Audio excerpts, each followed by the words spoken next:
Okay, I think we're after 6 now. I think we should be getting started. Welcome. This is the OrthoBiologics Epic Duel Part 2. Alberto, let's turn it over to you.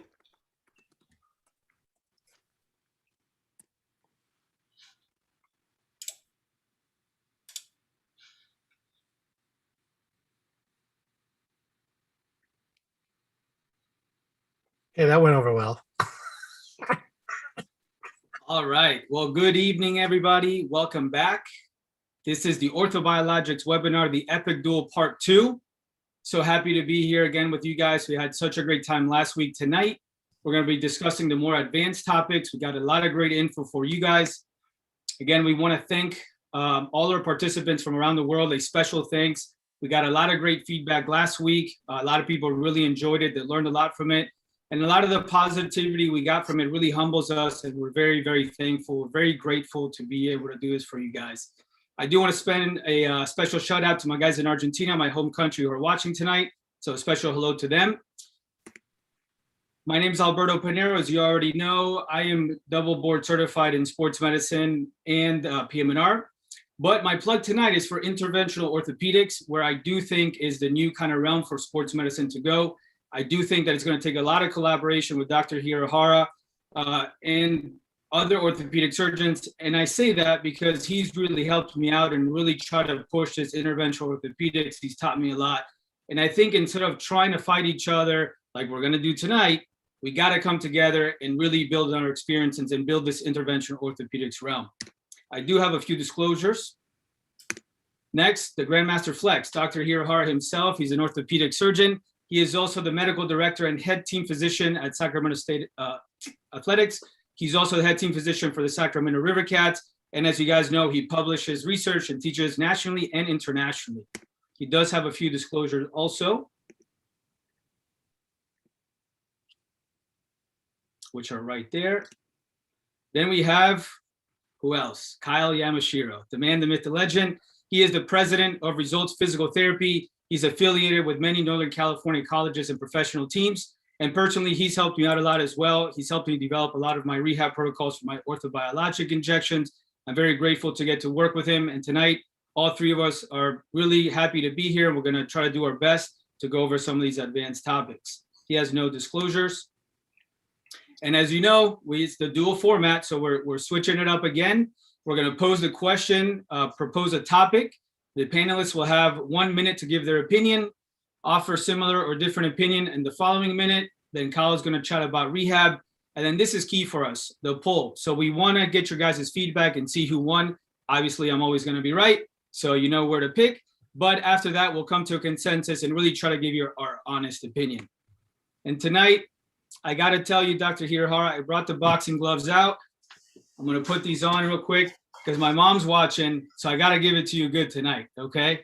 No softballs tonight, just let you know. Hi, Mom, by the way. Polling the audience, I already mentioned this, but it's all about being interactive. I think this is what really everybody enjoyed last week, is the fact that every couple minutes we're throwing a poll out there. We want your feedback. It keeps us engaged. It keeps the energy levels up. So at the end of the day, we just want to try to reach a consensus on each question and topic. Q&A. Quick note on this, please click on the Q&A button. Last week, all questions, we try to answer them as best as we could. Some of them went through via the chat button, so it makes it a little difficult to answer everything. If you could please try to pay attention and just click the Q&A button, submit your question there, and then we're going to answer at the very end.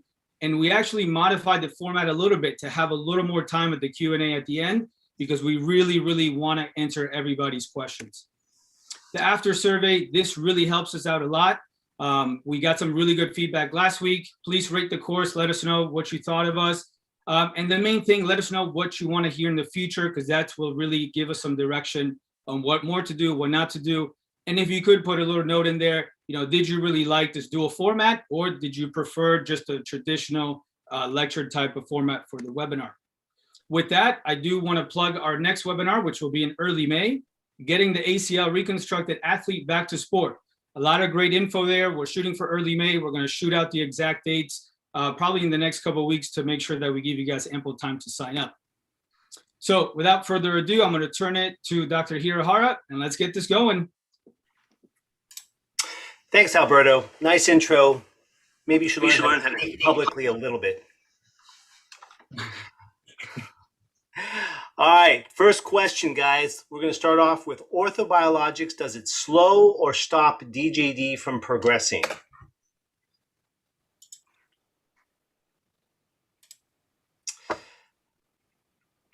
Well, I think that it slows it down. Okay, when we look at this picture here of an end-stage joint, this is the end product of disease that happens over months, years, right? There's constant breakdown that's happening. This doesn't happen overnight.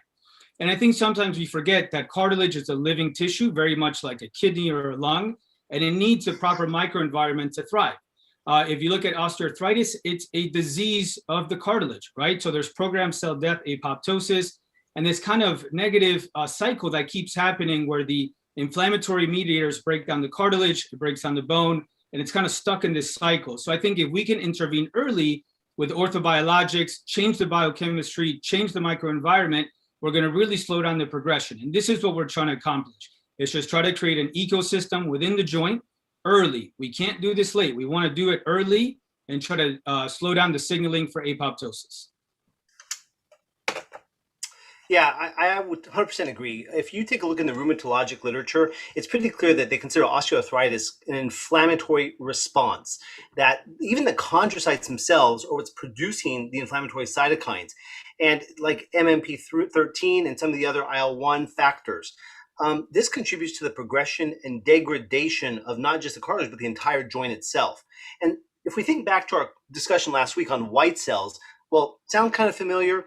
That white cells were a cause of inflammatory response and cell death. And so you'd have to consider, do we really want to augment this progression? So if we're going to treat this, we have to treat it with treating the inflammation, kind of preventing that OA progression. And for me, it's about stopping the process of inflammation. And that kind of goes back to our basic science lectures of last week, talking about how the platelets themselves are kind of like that beginning process. There's other processes to stop inflammation, but the key is no more inflammation, and I think we'll have a better chance of succeeding.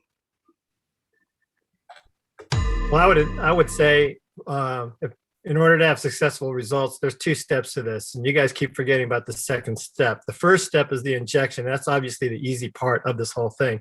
The second part is the injection, which is the rehab that complements that pathway. So with physical therapy, we want to really educate the patient on the injection, as well as let's continue to decrease that inflammation by maybe making some lifestyle changes. Initially, let's minimize their weight bearing, possibly using an unloader brace. Want to start beginning range of motion in the lines of stress to minimize any type of unorganized collagen matrix. And you obviously have to give them a really good strength program before they can return to golf, tennis, or walking typically after 1 month.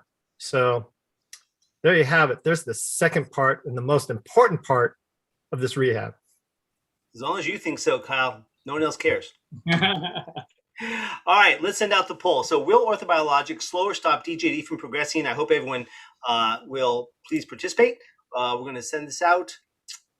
And it looks like we're not going to send out the poll.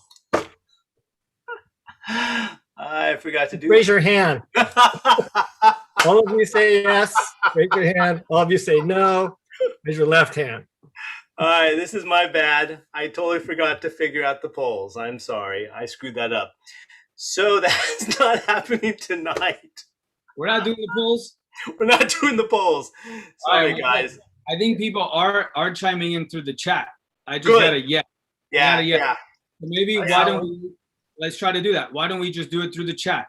People can chime in through the chat and say yes, no. Yeah, happy to hear it from you guys. And again, I'm sorry I screwed that up. It's all good. We're going to make this work. It's going to be fun and interactive anyways. Let's do it. Look, everybody says yes, but everybody says rehab is most important. So we're getting, look, slow the effects, but does not stop it. Maybe from Gary Lentel, Steve Gorin, yes. We're getting a bunch of yeses and some maybes with a smiley face. I like it. All right. Well, thanks, guys, for being adaptable. So I actually think that, yes, I think it really can slow or stop DJD. I think the key is really inflammation is whether or not we can and can't stop it. And that's, I think, the goal of getting down to that level of understanding of what DJD truly is. Right, Alberto? Yeah, I would agree. I think that, I think you made some good comments, and the panel and the audience as well. Once the damage is done, it's going to be hard to reverse, right? But I think if we catch things early, we're going to be able to slow them down. And I think it's key to identify patients, for instance, someone who's had an ACL injury or some sort of trauma that we know they might get post-traumatic arthritis, to intervene early and try to slow down the progression. Yeah. Kyle, you have anything to add? Yeah, I mean, I don't want to say that. I hope I didn't hurt your guys' feelings, but I really do believe it's a team effort whenever we're working with you guys. So there it is, team effort. Injections are important. Well, I am going to say, at the time, I do think that rehab is actually very important. And I do think that once you can change the microenvironment of the joint, right, then you have restored the functional part of it. So I think you're absolutely right. It's very important to do the rehab afterwards, because patients are going to get weak. They're going to have problems with the joint. So once you cool it off, get the rehab in. So I agree with that. Yeah, I totally agree. All right, should I inject intra-osseous when I give a DJD joint injection? So for me, we all know that subchondral bone is very important to the health of the cartilage. So if you don't have good subchondral bone, that cartilage is not going to survive well. And it's also kind of an indicator of like where you're at. So for example, on the x-ray we're seeing here, you don't see a lot, but this person had a lot of pain.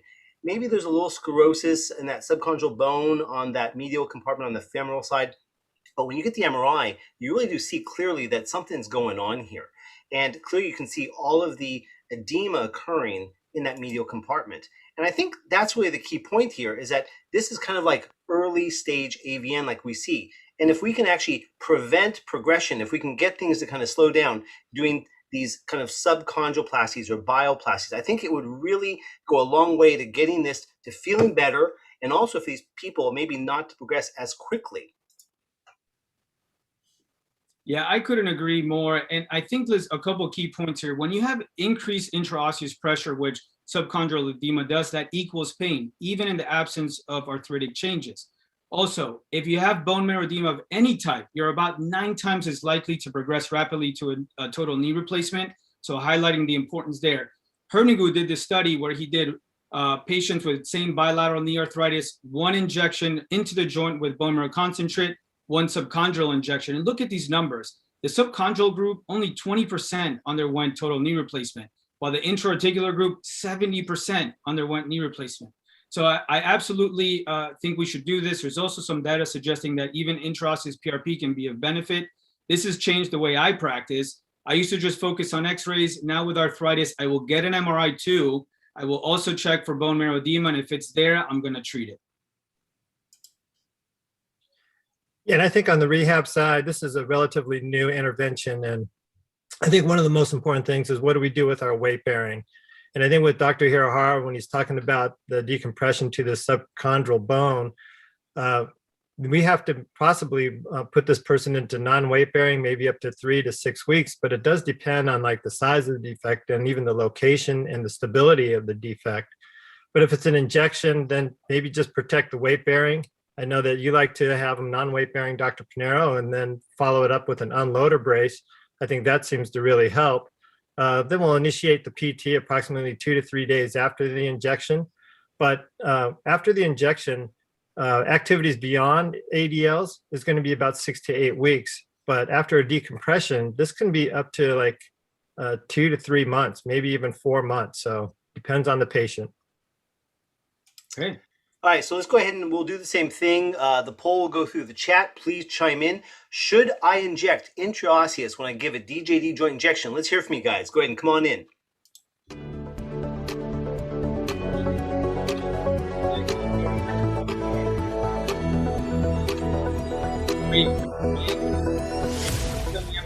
Depends on MRI. We're getting yeses. Yes. If have access to it. Shockwave. Yep. Yeah.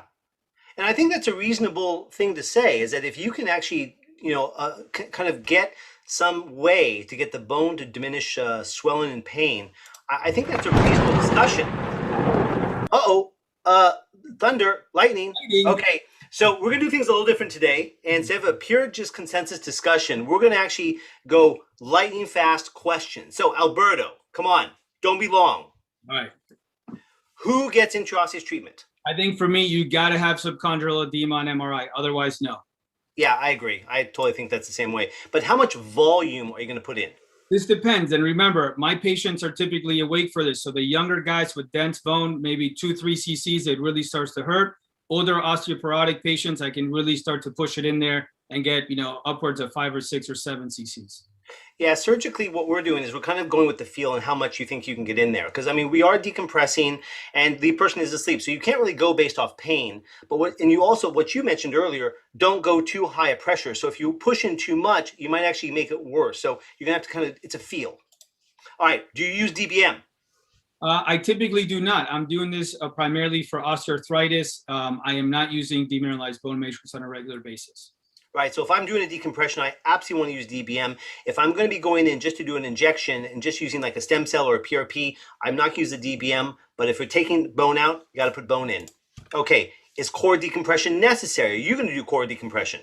Well, again, in my setting, I don't necessarily have access to do this on a regular basis. And no, I don't think for my setting, I have to do it for osteoarthritis, but certainly there's a lot of patients that do need a decompression. I would agree. And that's why, to me, that's a surgical issue. And so for some things you could probably do in the office, but I think some of these that you have to consider going to the OR. So should subchondroplasty be done non-surgically? There's the question. I kind of set that up, right?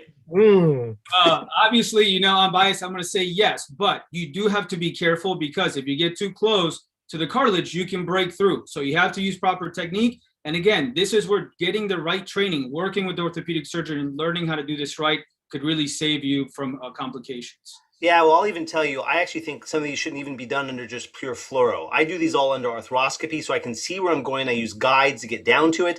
And so it's not a guesswork anymore. And so just trying to triangulate 3D on a fluoro, I'm done with that.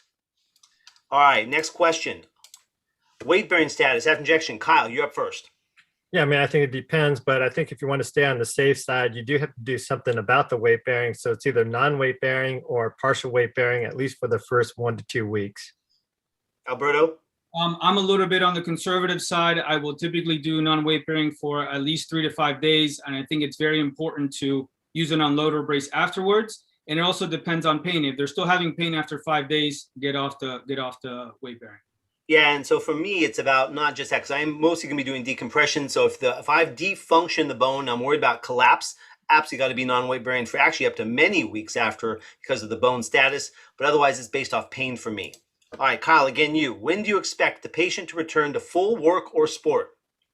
I think this all really depends again on the patient and their pain level, and that's going to dictate when they can get back to full work and sport. But typically it's going to be at least a month. And then for the decompressions, it can be up to, like I said, 3 to 4 months. All right, Alberto, you? Again, I agree. It depends on the pathology in the patient. My osteoarthritis, older patients, 4 to 6 weeks, you're back to pretty much doing everything. But if it's an athlete that has other pathology going on, I may be a little bit more conservative and try to push it out. And it'll depend on how they're progressing. Yeah, I may even get another MRI to see where they're at, to see if I'm going to let them go back or not. So it all depends on the clinical evaluation, honestly. Cool. All right, guys, good job. When do you get it? 6 weeks or 3 months? It depends on the clinical evaluation. So if the patient's doing really well at 6, I'll consider rechecking it then. But MRI can take a long time for that edema to resolve. So it could be actually several months potentially. So you do have to take it with a bit of grain of salt and kind of focus more on the patient, but at least gives you kind of a hint about what's going on. All right. What's the role of individual anti-inflammatory factors and biological derivatives? For example, platelet lysate, A2M, or IRAP. So for me, this is a big question because, I mean, obviously we've been talking about IRAP since the late 2000s. And the interleukin alpha and beta were actually described in the 70s. And this is a pro-inflammatory cytokine. So it's a pro-inflammatory pathway. And so having these IL-1RA kind of antagonists is very important. And it turns out they're being made throughout the entire body through different cells. So they're now commercially available. And that's like the big thing. And they're heavily used in vet medicine. They're heavily studied. It takes about a day to incubate. Some people even going to Germany to do this. We do not have the option here in the US because of minimal manipulation of the FDA. This exceeds that. So essentially, for humans in the US, we don't have access. The other key point is the short resident times. So it requires multiple injections over multiple weeks. The bottom line is I do think IRAP is an important aspect of gout, of RA. In OA, it's debated. So how important this is going to be down the road, to me, is going to require a lot more study, but it has a lot of potential. Great comments on IRAP. The only thing I will add is that we do see it at bone marrow concentrate. So when we do bone marrow concentrate procedures, we expect it to be there and get the therapeutic effects. I want to focus on platelet lysate, which it's something I've been studying quite a bit. When you look at the spine, injecting into the epidural space, or even cervical facets where there could be extravasation into the epidural space, you certainly can't do micronized fat. I wouldn't recommend bone marrow concentrate. And when you look at PRP, you could create a really inflammatory response and potentially cause a clot. So by doing platelet lysate, you can essentially activate the PRP beforehand and pass it through a filter and essentially extract the growth factors and cytokines that you want from the PRP and inject that into the epidural space. I feel like that's a much safer option. There's different ways of creating platelet lysate, which I don't have the time to go over. And lastly, A2M, this has piqued my interest. It's essentially going to block or inhibit MMPs, which, as Alan mentioned, it's cartilage degradation. Okay, let's go ahead and throw the poll out. So, role of individual factors or biological derivatives. 1, okay to use. 2, depends on the situation. 3, needs further study. Or 4, I don't know. Guys, go on. Let's hear back from you.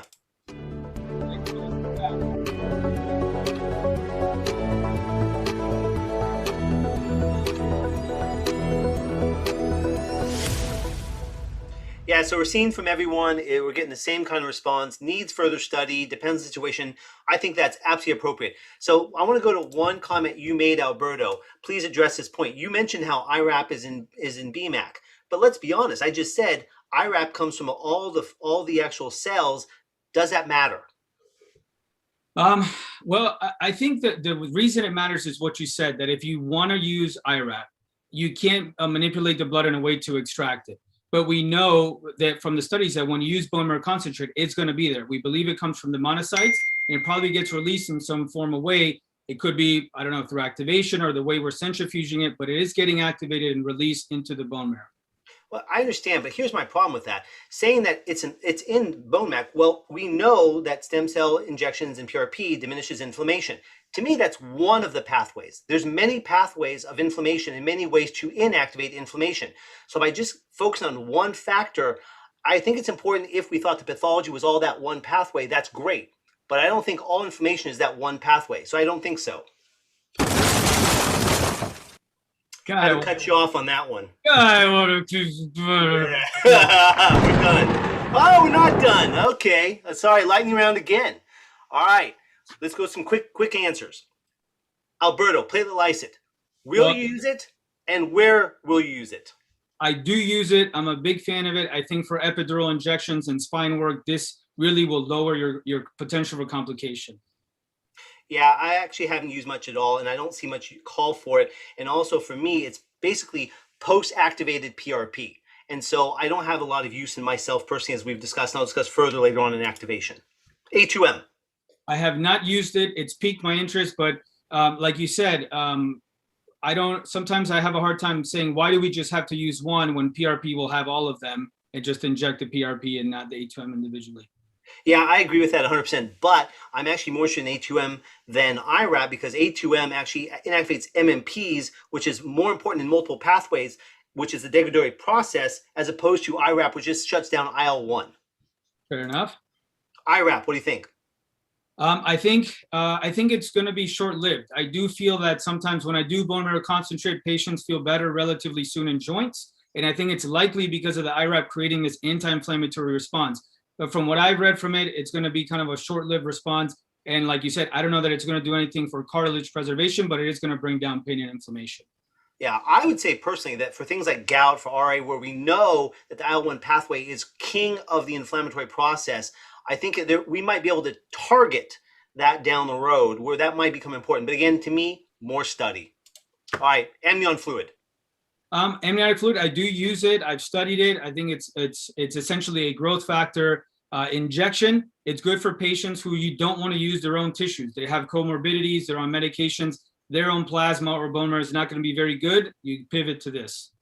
I agree. I actually like amnion a lot. I think it's got a lot of use to it. It brings us a whole different area, I think, and bringing the allogenic factor in, I think is actually good here, as you said. Okay, Wharton's jelly. I have not used much of it, to be honest with you, but I think it's got the same uses as amnion fluid. Keeping in mind that it's going to be likely, at least in the United States, just a growth factor and cytokine, no active cells. Well, my thing is, I think it's going to be really good down the road as a potential substitute for HA, because actually that is what Wharton's jelly is. It has primarily a lot of HA, some growth factors. And so for me, I see that as the next second generation of HA down the road. So I do think that's a comer. I think there's going to be a lot of interest in it down the road, but you're right, more study needed. Okay, last one, amnion tissue. Also, if you're talking about the sheets, I don't have surgical applications for those. I do feel that you could use pulverized amniotic tissue as a scaffold, very much like I use micronized fat. So I think there's a role for it. I just have not used it. And I do think it's very useful. And I do think there's applications. And you're right, they're mostly surgical. We'll get into those a little bit later. Okay, thanks, guys. Good job. Next question. Oh, you're welcome. Well, Kyle, you just didn't want to talk. We offered you a slide, but you didn't want one. So don't. No, I was frozen right there. complain. Sorry, Don't complain. my computer was frozen. All right. Do orthobiologics prevent or promote scar formation? Okay, guys, I think the key here is some nomenclature. Scar, for me, is uncontrolled fibrosis, overgrowth of collagen matrix. And fibrosis is a normal part of the healing process. I think people kind of get confused with this whole idea that scar is something that's outside the process. So we just don't want to form irregularly contracted tight tissue. And so that if we're trying to get that regular arranged tissue, that's where PT and early motion is critical. And that's why I actually think Kyle actually is important, contrary to what most people think. But, anti-adhesion is kind of the key thing here. People think that's a scar issue. It's not scar. This is where you're trying to prevent tissue formation and infiltration. But you can't have tissue forming and anti-adhesion at the same time. The best example is placental membrane. Chorion layer on one side, TGF-beta 1, tissue forming. Amnion layer on the other side, anti-adhesion, preventing collagen overgrowth, TGF-beta 3. Those are the key things. So that's a barrier. They are different. Yeah, those are really good points. I'm going to try to break it down to a little more basics. I think that orthobiologics essentially activate the body's innate healing response. And what they're going to try to do is just to promote healing and the formation of healthier tissue. And I've seen this happen over and over again. For my patellar tendon, partial tendon tears, I do bone marrow concentrated injections. And the pictures on the right, you can see that there's healthier tissue that's being laid down with better collagen formation inside of the tear. So I feel like at the end of the day, we're really just activating the body's normal healing response and trying to form healthier tissue. Now, obviously, we have to be careful with the termination of scar, fibrosis, and things of that nature. But for me, I'm going to break it down to this basic and say, yes, they do form healthier tissue, and that's what orthobiologics do. Yeah, and I would say, like, if your indication is to prevent the scar formation, like in arthritic conditions, the goal is to actually change the inflammatory microenvironment. So we want to modify that activity. So with us physical therapists, we have to watch ourselves doing the closed chain exercises such as excessive squats, lunges, single leg exercises. We can start beginning general range of motion. For adhesive capsulitis, we have to begin that range of motion right away. For neuritis, we have to start neural glides as soon as possible so we could avoid stretching of the nerve. But if the intention is for healing, again, we have to allow the healing cascade to occur. We may skip the inflammatory phase, but we'll go into proliferation, remodeling, and maturation. So we do want to progress from non-weight bearing or minimal activity to active range of motion, building strength, power, and then finishing up with returning to their activity. Okay, let's poll. Do orthobiologics prevent or promote scar formation? Number 1, prevent. Number 2, promote. 3, depends on the biologic used. And 4, I don't know. Please send your info through the chat.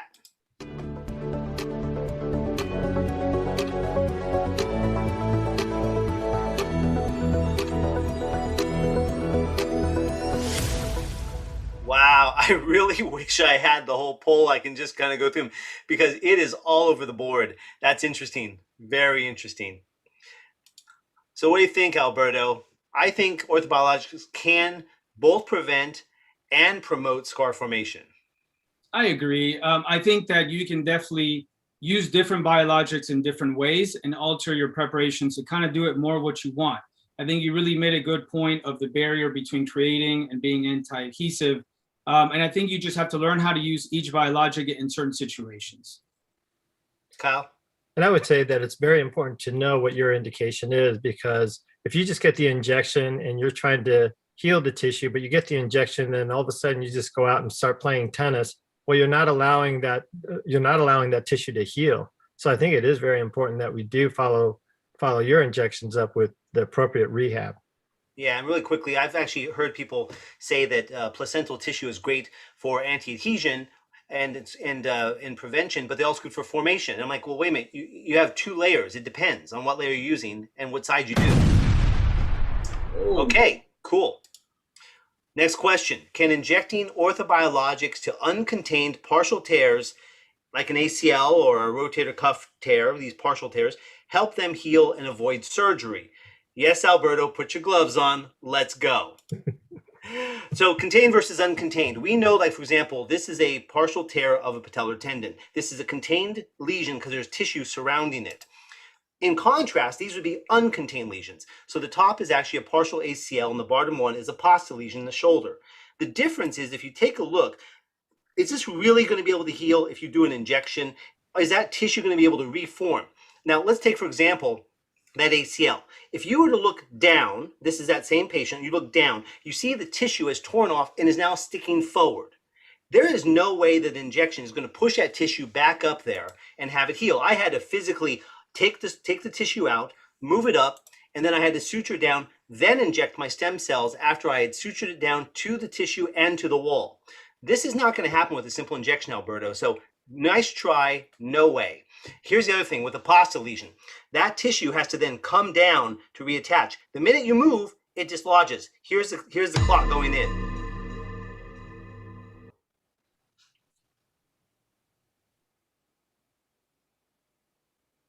Is that the clot there? That's the clot there going in, and it's filling in the area. Yeah. And then I'm able to tie it down. You done? Can I go now or what? No, I'm in control. No, Let's go. no, you can't talk. All right, Alberto, go, buddy. All right, look, obviously bone marrow injections are not going to fill or fix every ACL tear, but I think there's going to be a subset of patients that we can help, okay? And maybe it's not about always having to reattach the missing piece. Maybe you can inject and enlarge and strengthen or thicken the remaining ligament, and that may be enough in some patients to hold the load. And if we look at ACL surgery, it's not perfect, right? So a lot of cases have complications. I mean, 2/3 of teens will get arthritis by age of 30. There's also the second inflammatory hit phenomenon and the chance of return contralateral tear, not to mention all the potential problems with harvest site pain, tunnels. So we have to be mindful that there might be a better way. And guess what?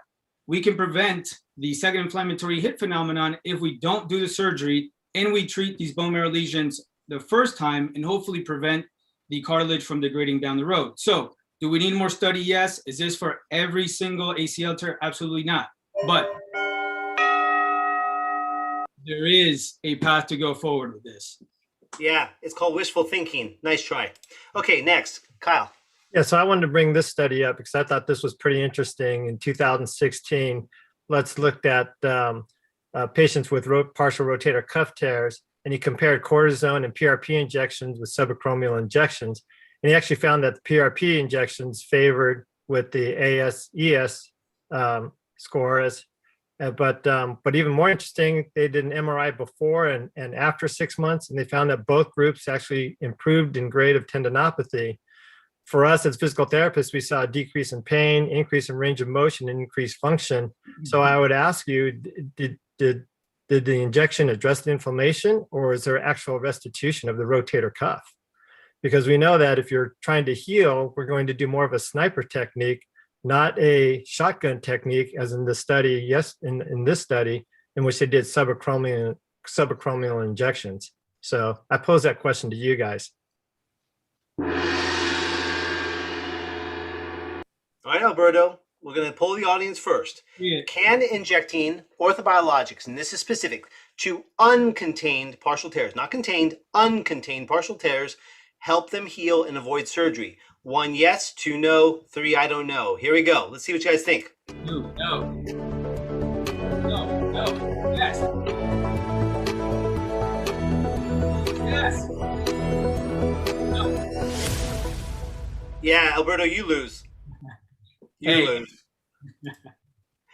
No, but, so here let's talk reality here. The reality is, I think there may be a yeah, nice try, good Alberto, very nice, good, nice.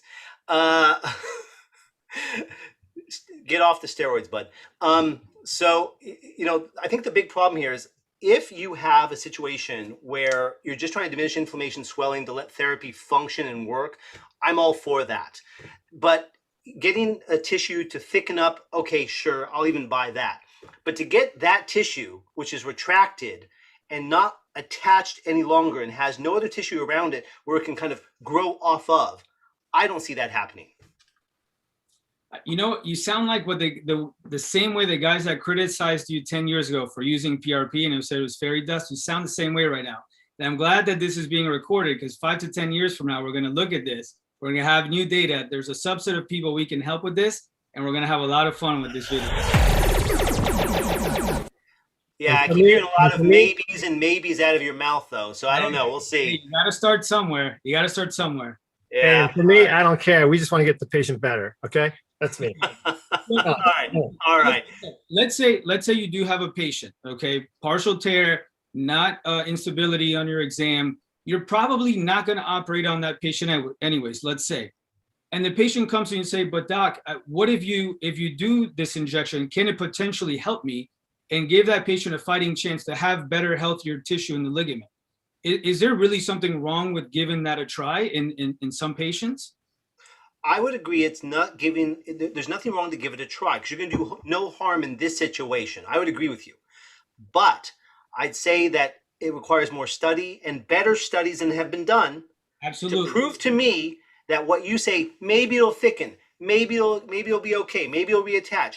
To prove to me that that's happening, because I have not seen enough good studies to warrant for me to say that's going to happen when I can go in surgically and reattach it, which I'm sorry, I can do today. Okay, great. But I mean, there are several cases. I mean, I know there are case reports, but when we look at the MRIs, they definitely do look like they're healing up. I understand it's not last week you got down on me for evidence-based medicine, Alberto, and here you are saying maybe in wishful and case reports. So which is it? You can't have both, one or the other, Alberto. Make a decision. Move on. I've made my decision. Don't worry. Yeah. Yeah, I keep thinking. Okay. Nice job. All right. By the way, guys, just so you know, Alberto and I in our practices took 20 plus minutes to argue this point. And we probably should have recorded those and put them out as our stuff. Yeah, poor Kyle had to listen to the whole thing. All right. Is having an autoimmune disorder a contraindication to having orthobiologics? All right. I don't know. I'll just say flat out, I don't know. But I'm very worried about this concept because I am careful. So for things like, even though it's not autoimmune diabetes, concentrating the sugars and then dumping that back into somewhere has me worried. Someone on prednisone, concentrating that within the blood, dumping that back somewhere. Autoimmune antibodies that are in the blood, concentrating them and putting them somewhere where they're going to do more harm than good. I admit this, I don't know, but it makes me wonder that in more studies needed, if we didn't do a plasma-based system, but let's say we did actually a Buffy code system where we actually could eliminate the plasma, eliminate those factors in the blood, which we don't want, maybe we'll do a better job. So again, I'm just saying I think we need more study on this, but anytime you're going to do an injection, please consider the medical factors about what these people have and could you maybe make things worse? That's all I'm saying. I got to give you credit for even thinking of that concept on how to filter out the antibodies. But I think for me, this is how I approach the patient with autoimmune, even with malignancy. I ask myself these questions does the autoimmune disease or malignancy affect the platelets or bone marrow? And if the answer is yes, I'm probably not going to do the injection, right? Also, is the patient on medications that could have a negative effect on platelets or healing activation? If the answer is yes, I'm probably not going to make them a candidate for biologic. And also check the SED rate in CRP. If they're going through an active autoimmune response, you don't want to do probably an intervention for them. And if you're in doubt, consult the oncologist, consult the rheumatologist, have a discussion with them. This is what I'm thinking. What do you think? Okay, so I've done that several times. And lastly, there is one study that I found very recent It looked at 60 patients. One group got 3 PRPs, one got cortisone. For rheumatoid arthritis, PRP did better for long. There was no adverse effect. So there is that. Okay, let's poll the audience. Is having an autoimmune disorder a contraindication to having orthobiologics? Yes, no, needs more study, or I don't know.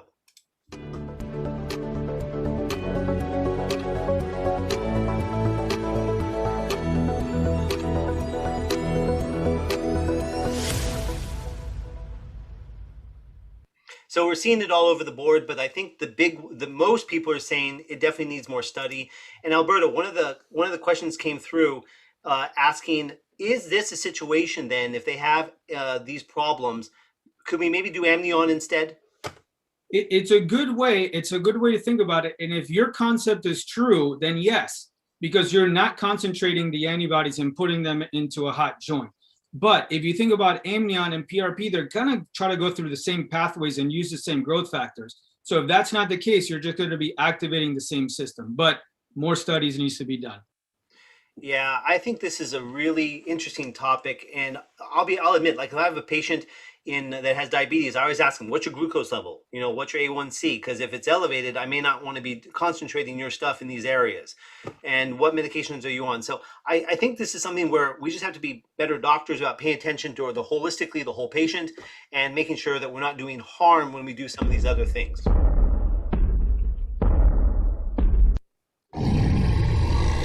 Monster got you, Albert. I know you want to talk. Well, just one last final thing. Also to consider, if you put amnion, which the body may consider a foreign substance, if you already have inflammation, could you react more to it? I don't know. Just a thought. Yeah, no, they're good questions. All right, that's the end of round one. Good job, guys. Nice work. I do want to go ahead and plug again our next one coming in early May. Kyle has not gotten me the date yet, so I blame him completely. He's going to be in charge of this one. It's his baby, so if you don't like it, blame him. All right, let's get on to round two, fact and fiction. All right, first fact or fiction question. Orthobiologics do not have any complications. Well, that's not true. Complete fiction, in my opinion. Here's an example. Back in 2007, I started using leukocyte-rich PRP on my posture repairs. And I started finding something that I'd never seen before on any posture repair I'd ever done. We started having failures that had these longitudinal tears that originated from the actual high tensile strength suture we were using. And what it turned out was, once we stopped that and went to reduced white cells, these completely went away. So we figured out that the white cells were creating that zone of weakness in the area. And so surgically using elevated white cells in PRP is a no-no with any kind of repair, because it's going to absolutely imperil the repair surgically. So those are the problems. Our mode of failure changed up. Also, we know with other orthobiologics, even just injection risks. If you inject into the nerve, if you inject into the lungs by accident, and that's why ultrasound is critical. So orthobiologics are not immune to not having complications. Be careful. I agree. Complications can definitely happen.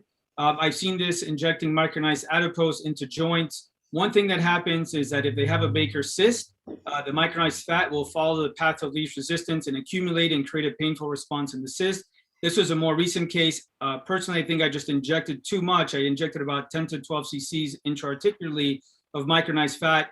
I think what happened, this guy had a really bad response. And even 6 weeks later, when I got an MRI, you could see that there was pieces of micronized tissue stuck in the joint. He had to get an arthroscopy to clean out. I would say just stick to 5 or 6 cc's. Bone marrow concentrate PRP, I've seen this happen. Definitely adhesive capsulitis when I inject a rotator cuff with leukocyte-rich or BMC. Anytime you work in the spine, intradiscal, you're worried about discitis, I inject a little bit of gentamicin to try to prevent that into the disc. And obviously with these allografts or perinatal tissues, know your lab, know where you're getting this stuff. There's been a lot of infections reported due to bad processing.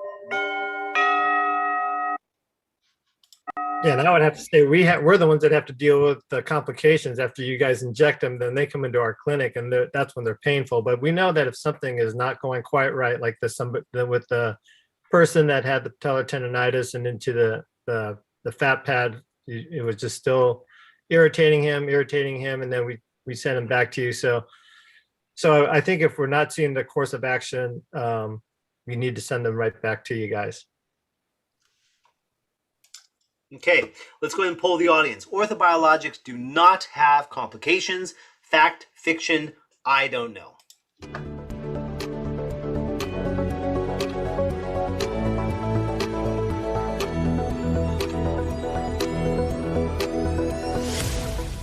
All right, majority of people saying it's fiction. I would agree.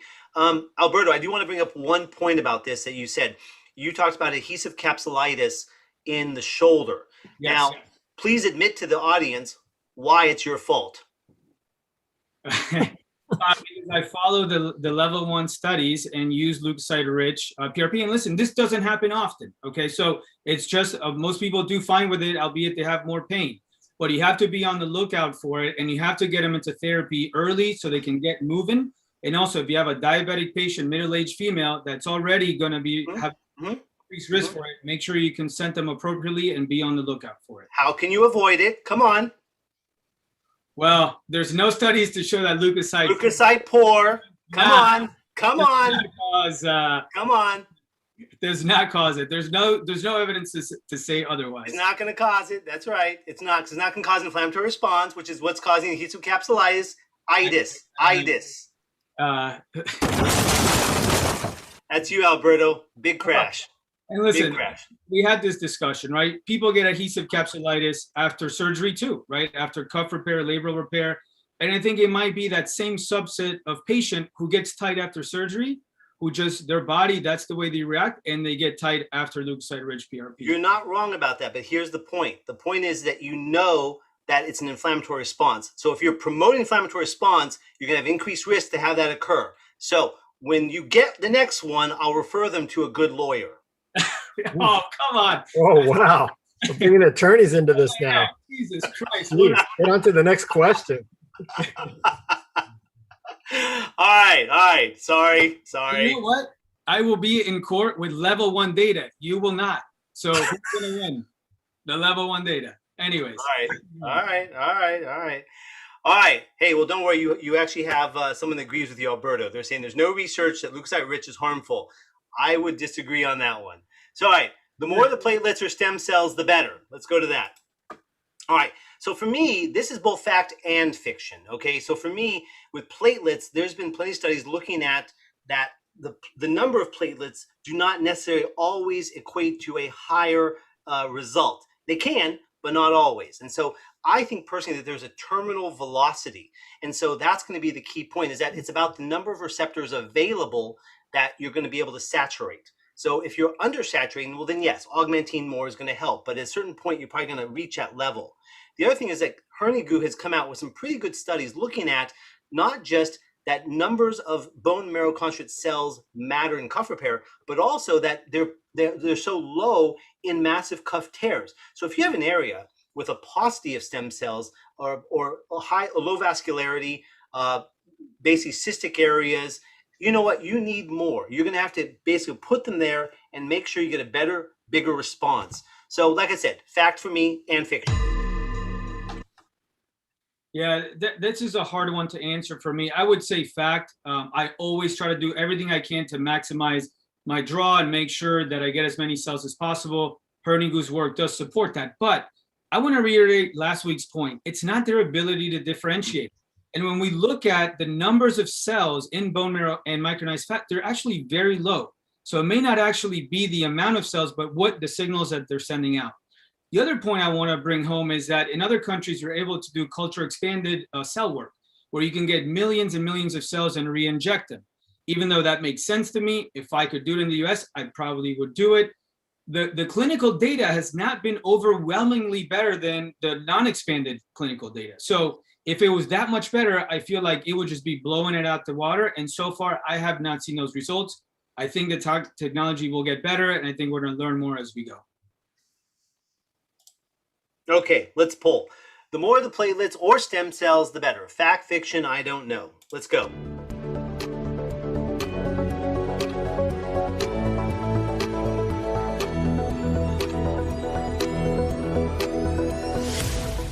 $50-50 on this one? I think it's all over the board, man. And honestly, I could not disagree.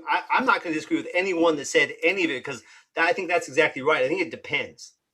It If depends. you start off with a native level of 50,000 platelets, well, then you need to augment that 4, 5, 6, 7 times to get something that's going to, be above normal effect. Whereas if you have like 300,000 to start with, well, then you're already at a higher level. Doubling it might just be good enough. Yeah, it's a really good point. I think for now, I'm going to err on the side of more cells. I think platelets might be a little bit different. We talked about terminal velocity last week, and there is some data that shows that after 10 times, it might actually have an inhibitory effect, 10 times physiologic rate. So with platelets, I would be a little more cautious. With stem cells, I'm going to err on the side more is better if I can do it. Yeah, John had a good point that maybe it is better having more platelets like with older tendons to get a bigger response. And that's where, for me, I'm going to like maybe just put in the stem cells and go straight to the stem cells to get a bigger effect personally. Alan, would you say maybe you could look at bone marrow concentrated Bone marrow concentrate PRP? as souped up PRP? Oh, sorry, I didn't hear you. I apologize. Yeah, I actually think you're absolutely right. I see bone marrow concentrate as kind of like the supercharge, and especially when you want to kind of really have a bigger effect, greater effect. And I don't think it's just the white cells involved, which is different. I actually think the stem cells do make a difference in taking that area, the marrow itself. Yeah. Okay. All right, you need to activate PRP or stem cells when using orthobiologics. So let's talk about activation. Activation means we're taking those platelets and adding something like thrombin, calcium, von Willebrand factor, glass, which is going to make them all of a sudden now emit all their alpha granules. That's going to start their process of trying to recreate the process of the healing cascade. They're going to form pseudopodia. They're going to attach. So for me, this is an important factor in surgery especially. I need them to form a clot. I need them to clump up on location. So on the right, the pasta lesion. On the left here's a label repair. I'm trying to form the clot and have them adhere. And people always say, well, it's just going to blow away. It doesn't. Because if you activate it in situ, those pseudopodia will attach. And as you can see on the left video, we're turning the water on and off. It's not going anywhere. It's sticking right where it is. Now, if you preform them outside the joint and try to shove them in, they will not stick because they've already formed the pseudopodia. They will not stick at that point. So for me, activation surgically is critical. Great point. I think the opposite is true for most in-clinic applications. So joint injection, tendon injections, I do not activate it. And I think there's still a lot of debate as to what happens immediately after activation. Does the immediate, dump of growth factors basically slow down the delayed reaction of growth factors being released over a period of 24 hours or even 7 days? I think that's still very controversial. But in clinic, I think once you inject it, the calcium in the body is going to reverse the ACDA, and the collagen that you have there is going to activate the PRP or BMC. So I don't think they need to activate it for that. Now, we talked about that ACL injection. Maybe that's a good place, or in uncontained tears, to activate it to make sure that it's going to stick where you need it to be. So although I don't activate regularly in the clinic, I do think that there's going to be applications as interventional orthopedics grows where we're going to have to activate it. Okay, let's go ahead and poll the audience. You need to activate PRP or stem cells when you use orthobiologics. Fact, fiction, only when you need to create a clot locally. I don't know. Let's see what people think.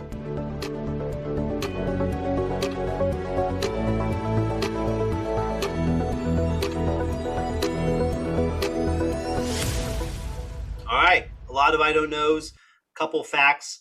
You know what? I think this is kind of the key point, right? And I agree with you on this, Alberto. In clinic, I don't activate it as well because I want it to spread out over the entire area within the joint. If it's a contained lesion, I'm going in the lesion. It's not going to go anywhere. To me, though, if you're going to be doing it surgically, as I showed you, you're right. You've got to clot it up because the minute you put it in, like let's say you're going to do a superior labrum, and if you try to put it in, it's just going to flow straight to the bottom of the joint. It's not going to stay in the actual repair where you want it. Same with the cuff. If you kind of inject it, it's just going to fall straight down the humerus. So for me, what you're doing and what you're trying to accomplish is what you have to decide why yes or no. Agree. And I have a question for you. What other steps do you take? Do you turn the water off? Do you drain the fluid out? Like, what else do you do to make sure that it sticks? So I used to turn the water off, and I learned you don't need to. If you use thrombin, if you're using thrombin, it's going to... Thrombin is going to allow it to actually adhere within about 1 to 2 seconds. You're going to form that clot within 1 to 2 seconds. And clot formation in a normal process has a lot lower thrombin concentration. It takes literally about 3 to 6 minutes to form a clot locally in your body. That's why when you cut yourself, you don't clot immediately. It takes a little time for that to build up and stop. For example, if you use autologous thrombin, it takes longer, like about 9 to 11 seconds to clot. And if you're using calcium chloride as your clotting agent, what you're actually relying on is not the calcium chloride. You're relying on the native actual factors of collagen to actually make it clot. The calcium chloride only reverses the ACDA. It actually is not an activator itself. Thank you. I went way over. Thanks. Yeah. Now I look bad. Yeah. Thanks. You All took right. and ran. All right. Resin cells and effusions, they're helpful in healing. So when I first heard this question Alberto wrote, I actually didn't understand it. I thought he was talking about taking cells from OA effusions, and that's what I researched. And he told me, like, just literally last night, like, no, that's not what I'm talking about. So, because for me, taking OA effusions, you're not going to get a lot out of it. So I didn't see the point, and that's kind of what it means. But he was talking about traumatic effusions, and I'll admit, after I did a little research on ACL traumatic effusions, I'm still not convinced, because it's actually been shown that they were able to actually find stem cells, bone mesenchymal stem cells within these traumatic effusions. Well, duh, that makes sense, right? Because the body's trying to heal, so it releases those effusions into the area locally, trying to get healing to occur. The problem is there's low numbers. So if you look at the numbers, it's like 10 to the 5th cells. Whereas if we go into the bone marrow or fat, we're getting 10 to the 7th plus, and that's just with bone marrow aspirate, not even concentrate. So the point is, if we really want stem cells, go get them where you need them. Don't just take them for where they are locally. That's a great point, and I want to give credit here to our colleague Lugo Podesta, who is investigating this topic. And I think his point was, what about the patients that you can't harvest and you need another option? Can you do this and find cells? And some of the studies he's done in OA effusions, he's actually finding progenitor cells. And what he's doing is essentially diluting some of the blood with the synovial fluid, centrifuging it, and then re-injecting it. But I do think we still need to figure out exactly what cells are there.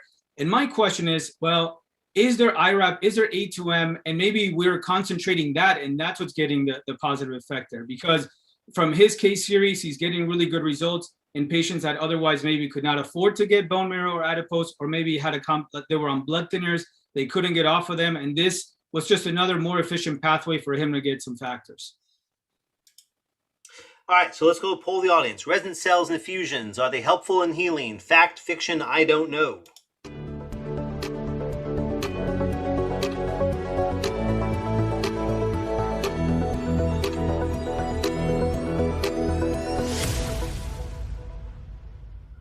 All over the board.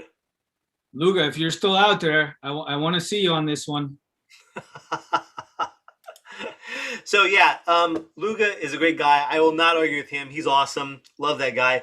But I do think that it does have merit in looking into the idea, but I would argue that just draining the effusion itself will already help. Re-injecting the platelet, the stem cells is not going to hurt, and taking them from elsewhere, I think if you really want to go that direction, is still better if possible. What do you think, Alberto? Yeah, I agree. I still think we need to figure this out, but there's some merit to thinking about it and investigating, and I'm glad he's doing the study. I will say one more point about effusions is that I do think you do need to aspirate them with biologics, because you don't want to inject your biologic in there and dilute it with the effusion itself. So I think it's very important to aspirate the joint. Yeah, I totally agree. I actually don't have much more to add beyond that. All right, let's just move on. Bone marrow is better? No, fat is better. Yet another, you get the gloves. Get the gloves. All right, so for me, bone marrow is, for me, the way to go. I'm a big bone marrow guy. I harvest it in surgery and in clinic. In surgery, I harvest it locally. I don't necessarily go to the actual pelvis to do it, because I feel like I get a really good draw either locally at the proximal humerus or the proximal tibia when I'm doing shoulders or knees. So I feel like that's more than adequate and gives me a really good outcome.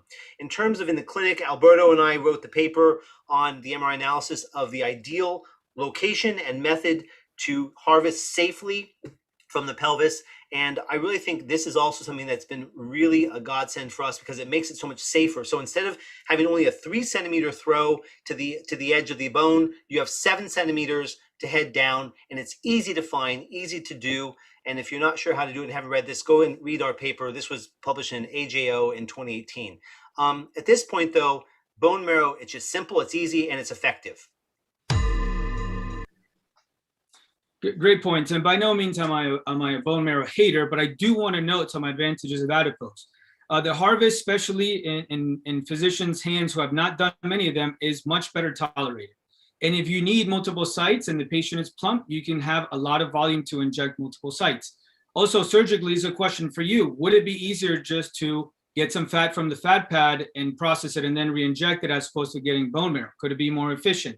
And we know that the stromal vascular fraction has a lot more MSCs than bone marrow. So if you could actually digest the fat and really rip the cells off there, I think you're going to have much higher content of MSCs.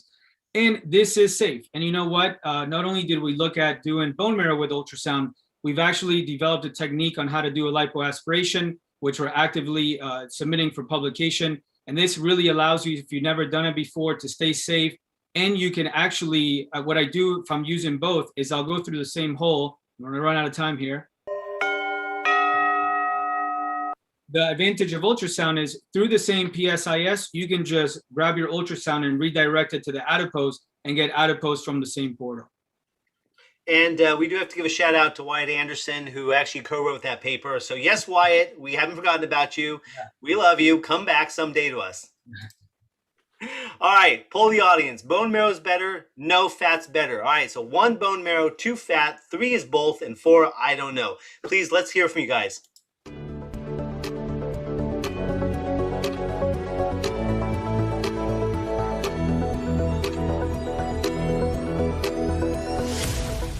Of both. Yeah, getting a lot of either one too. You know, this honestly is a great question, and I love this question because the reality is, you know, if we could really, as you say, rip it off the fat, I think that would change my answer, to be honest. But the problem is in the fact that it's minimal manipulation. Again, that's the problem, is that you can't use those systems in the US. So we're limited, and so that's why for me it's a bone marrow issue. But lightning round. All right, Alberto, let's do this. Do it. Where do you use bone marrow? Where do you use fat?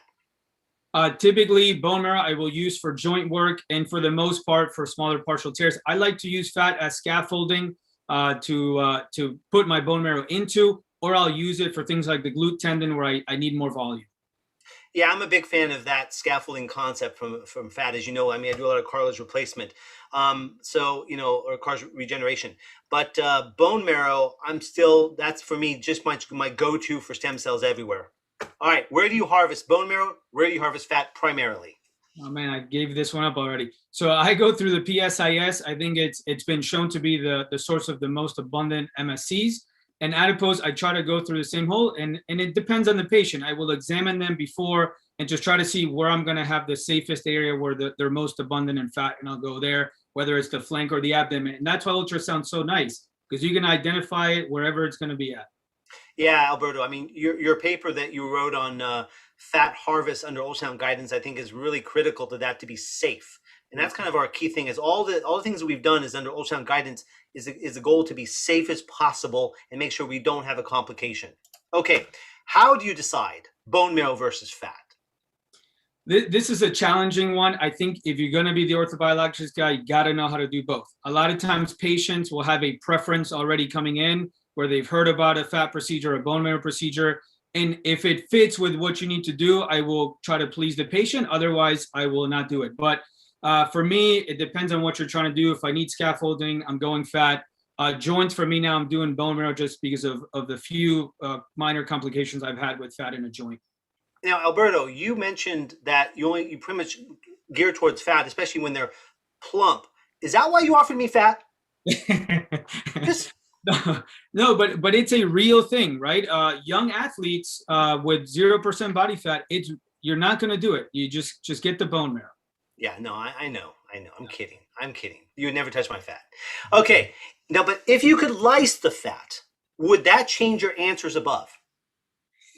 It's a great question. I think I would have to go yes, because I feel like if we're saying the more MSCs, the better, then you found a way to get more MSCs. It's to enzymatically digest the fat and have a better preparation. And I think it would eliminate some of the complications that I've had with fat, with the flare-ups and the fat being stuck in the joint. Okay, but what about the studies that have shown that MSCs from bone and MSCs from fat are different, and that they result potentially in different cell lines and require different stimuli to transform differently?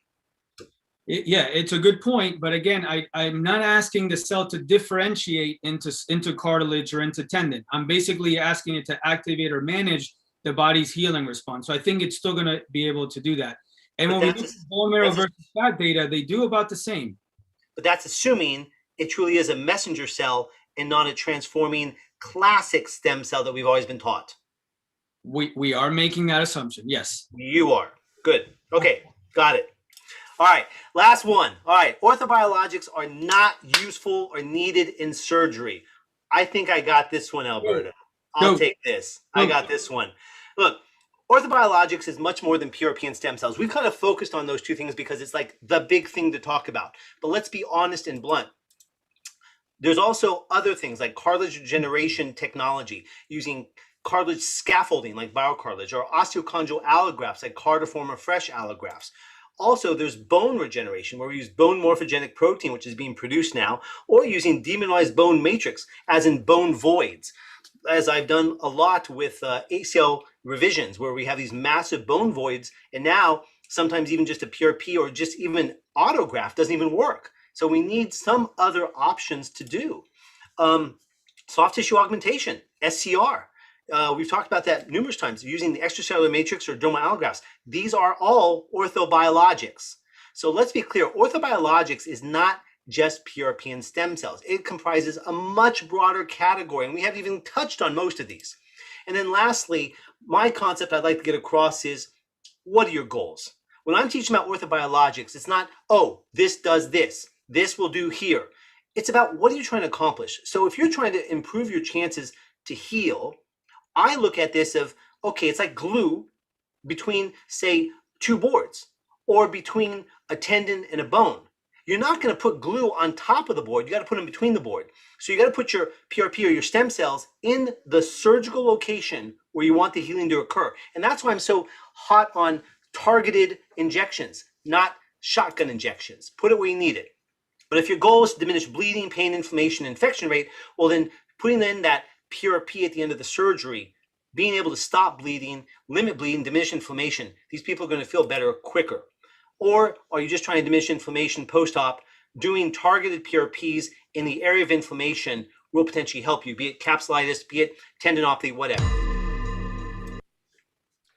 So I thought it was interesting, though, when you were using the leukocyte rich, a lot of those patients were coming in with a lot more pain, and then that led to increase in spasms and making the rehab a lot more difficult in the first like 4 to 6 weeks.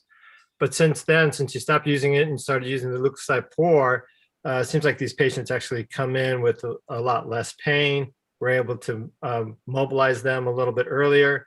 But I would say either way, our treatment pathway is going to stay the same with the protocols. We're not going to accelerate them just because you put in some PRP into that to augment your repair. We're going to maintain the same protocol. So Alberto, I know you're not a surgeon, but talking about orthobiologics in general, what do you think? Yeah, I think they do have a role and a place. And I think the whole point of these two is that what are you trying to accomplish with the biologic, right? And depending on what the answer to that is, are you just trying to diminish inflammation and pain post-op? Are you trying to actually augment the repair? Are you trying to, like you said, create a barrier around the repair? And depending on what you want to do, then you can be selective about which orthobiologic to use. Yeah. Guys, I think that's it. That's the end of round 2. Nice work. Thank you, everyone, for being here. Thank you for coming. We are going to do a little quick Q&A based off the questions. We have a couple we'll go through. But once again, just Really appreciate everyone taking the time in their evening to hang out with us. So let's get to the Q&A. Let's stop the sharing. All right, so I'm going to start from the top here, and I think this was probably with the first question on stopping or reducing OA. What is considered early intervention for you? Well, for me, it's basically really trying to not wait till you're advanced, because I think we talked about this last week, where advanced OA doesn't really respond well reliably to any treatment, except of course replacement. So I think our goal really is to try not to get to that point. So even if it's early or mid or moderate, I think we need to kind of jump on that. And if it's going to be just through activity modification, weight loss, education of the patient, that's fine. But some of these biologics can be of benefit, especially when people can't get over that hump to get to Kyle to do the work. Yeah. And for me, I go back to the subchondral edema. If I see subchondral edema, I think I'm going to be pretty aggressive. Obviously, if it's an acute injury, you can certainly give it a chance to heal on its own. I'm not saying stick a needle in there 2 weeks, right? But if they're not progressing, you follow up MRI, show subchondral edema, go ahead and address it. All right. Why don't you jump to this one straight away, Alberto? Do you recommend a specific protocol for OrthoBiologics for OA based off grade, based off maintenance program, based off age? What are you going to do? Let's break that down a bit. Sure. Yeah, that's a great question. For me, I think, yes, the more advanced stages matters, because I got to have a different conversation, right? Where I'm going to tell them, listen, this is more for pain and inflammation. It's an end stage joint. We're just trying to functionally get you better. In those patients, I will typically recommend doing a series of injections 1 week apart, leukocyte PRP. I typically will recommend doing hyaluronic acid as well. And then if they have bone marrow edema, I'm going to address that as well. And if I do bone marrow edema, I'm typically going to go bone marrow concentrate. I'm not going to do PRP into the bone. Then we talked about unloader brace, if they have an alignment deformity or if they have subchondral edema afterwards, and then getting them into rehab right away. The younger guys, I think this is where it comes in, where, hey, it's early. Should we be doing, is this the guy to do bone marrow concentrate, right? Because this is the time to really hit it hard and try to get it to slow down. And if the answer is yes, I'm still going to take them through my series. I'm going to do probably the first week PRP, second week PRP. On the last round, I will go ahead and do the bone marrow concentrate. So that's kind of how I conceptualize these things. Yeah, so just going back to that, I think for me, the big key is thinking about what you're trying to accomplish once again. Some of the research out of Germany talked about doing multiple injections, 1 a week, every week for about 3 weeks or 4 weeks, and then boosters every 3 to 6 months. And so I think that was a very good, elegant way to kind of handle it. The problem is, of course, the cost. That's been the big problem, I think, in the US. And so that's why I've kind of stayed away from those protocols. But with all the research coming out about trying to diminish inflammation, swelling, I think that's key. One of the questions that just came across was how they thought Luga and Oliver with Blue Tail, they showed the great results with grade 3 and 4 OA. That is true. What I was trying to get at when I said earlier it was unpredictable is that I found specifically with advanced OA that sometimes you just don't know. Sometimes you'll try the PRP, sometimes you'll try a stem cell, sometimes you'll try some other thing, and it doesn't always work. And of course, over time, I found that they do become less effective the more you do over time. So I tend to try to wait sometimes until we're going to have a very inflammatory response. So if they come in just with some mild symptoms, I may not jump on OrthoBiologics right away. I want to, as Kyle has said, moderate the environment. And that means also just saying to Kyle for education straight away, and of course, exercise and weight loss. And one follow-up comment, I think if they do have grade 3 or 4, those guys will need boosters, because I think, yes, you can still help. It's going to get better, but, within, 9 months, 6 months, a year, that they might be back and they might need a follow-up PRP. At least that's been my experience. Kyle, do you actually, do you have a specific protocol for the patients for DJD that you're going to follow or that you do?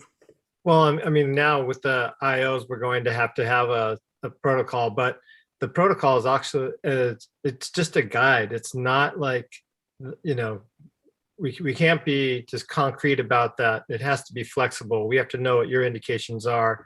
A little discussion, little communication with you goes a long way, especially with the younger athlete. Is this something that occurred when they had an ACL injury and there's some bone edema there, but they can walk around campus and not have any pain, or are they having pain with walking around campus, and those are going to be two different scenarios for us regarding his weight bearing. So there isn't like a strict protocol on that right now. Okay, Alberto, I like this question next, and I'm going to hand this to you in 10 seconds. Sure. So, technique of intra-osseous injection. And let's be clear that for me, there's a big difference between intra-osseous injection and, say, an intra-osseous bioplasty, subchondroplasty, where we're trying to get down to the subchondral bone. So, I see injection is very different. So, Alberto, can you address that first? Sure. So step one, get your harvest, bone marrow or blood, get what you want. Step two, I typically will do a genicular nerve block, either with ultrasound or fluoroscopy, to try to at least, dumb down the pain. Step three is I get the MRI and I put it right next to where I'm going to be working. And I go through all the images and I really try to extrapolate in my head where that bone marrow edema is going to be three-dimensionally. And then I will use my fluoroscope to, do different, AP, oblique, lateral views until I can really feel that I'm going to be where I'm going to advance the needle to the target. And then from there, I typically use a 15 gauge intra-osseous needle that's attached to a hand drill, which is the same drill that I use for bone marrow aspirations. And then I just start going into the cortex and I just follow it fluoroscopy until I'm at my target. And then I start injecting the biologic. And I just kind of get a sense of how the patient's doing, monitoring the pressure with my hand. And once I can't really go anymore, I don't force the issue. I come out and I'll typically inject a little bit as I'm coming out too. Yeah, and for me, honestly, most of what I'm doing is all surgical, and it's going to be mostly subchondroplasties or bioplasties. And that's where I'm going to be doing it under arthroscopic vision direct.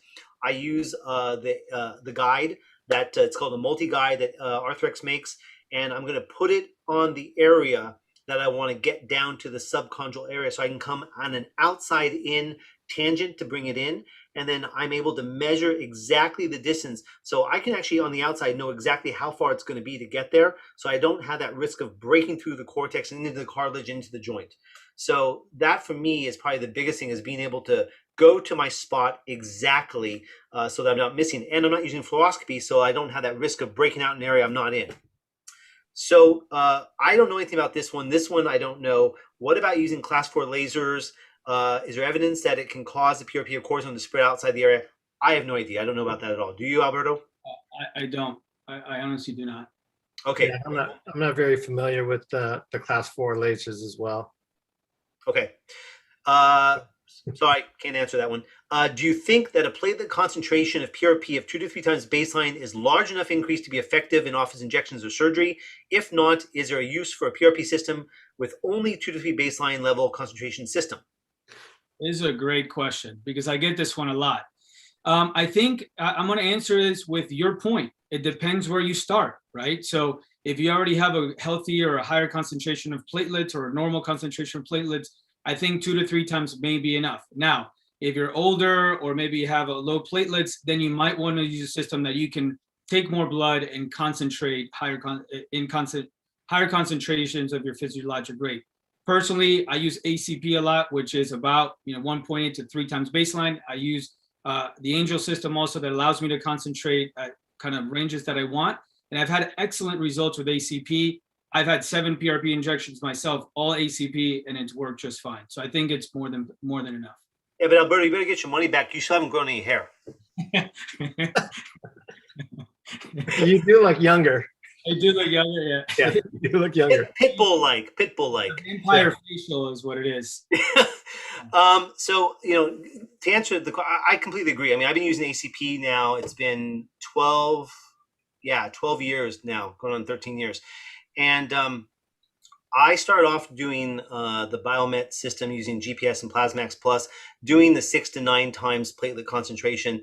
Honestly, I found way too many problems with leukocyte-rich PRP in my surgical applications and a lot of pain in my non-surgical applications. So I really went away from that.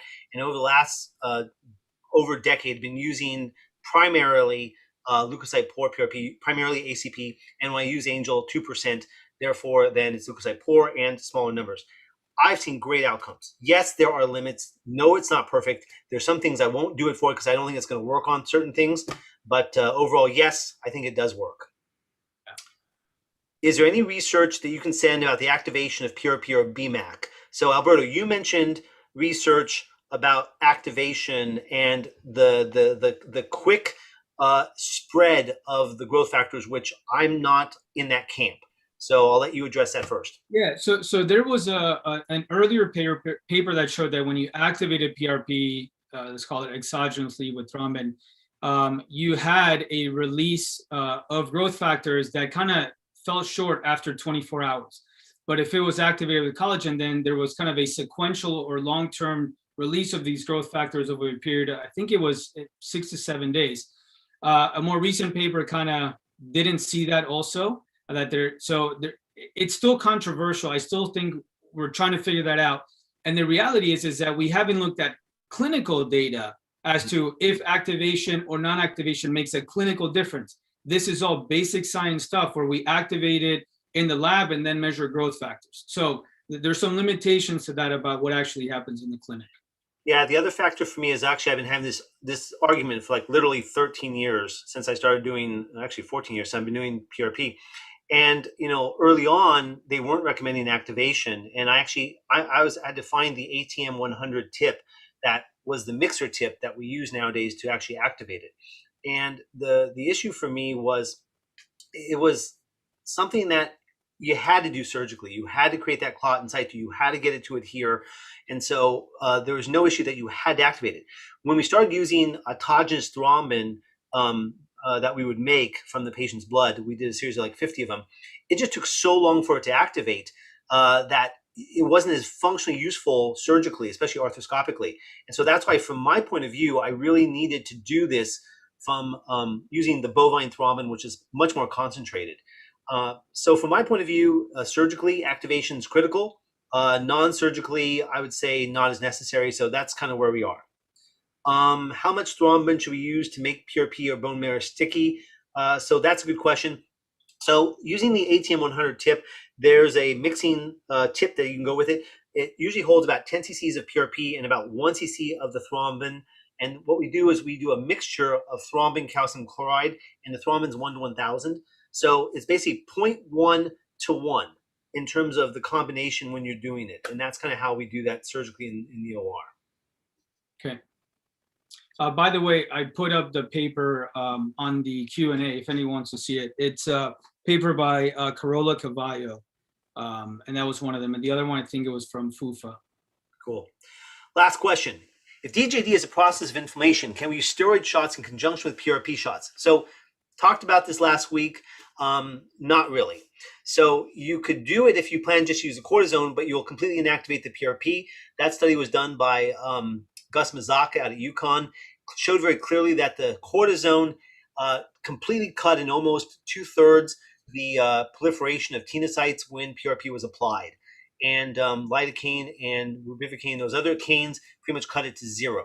So the bottom line is you really don't want to be doing steroid shots with PRP because you're going to inactivate its effects. So stick to either PRP or cortisone. And I've already said I'm just not a cortisone fan at all.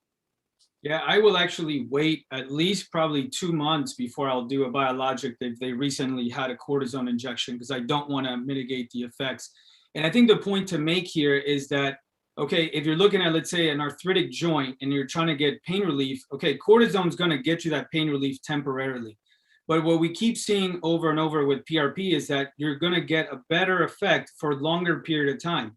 Plus, you're actually going to be slowing down the progression of the disease. You may not be reversing it, but cortisone in some patients will actually accelerate it and make it worse. So it's kind of like a triple win, right? You get longer pain relief, typically better functional scores, and you don't degrade the joint like you do with cortisone. Right. And I fully agree with that 100%. All right. Well, guys, we have made it through the end. Thank you very much, everyone, for sticking around to watch us.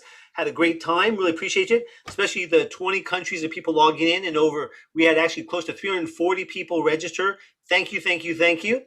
Great to see you, and hope everyone has a great evening. Thank you. All righty. See you next time, guys.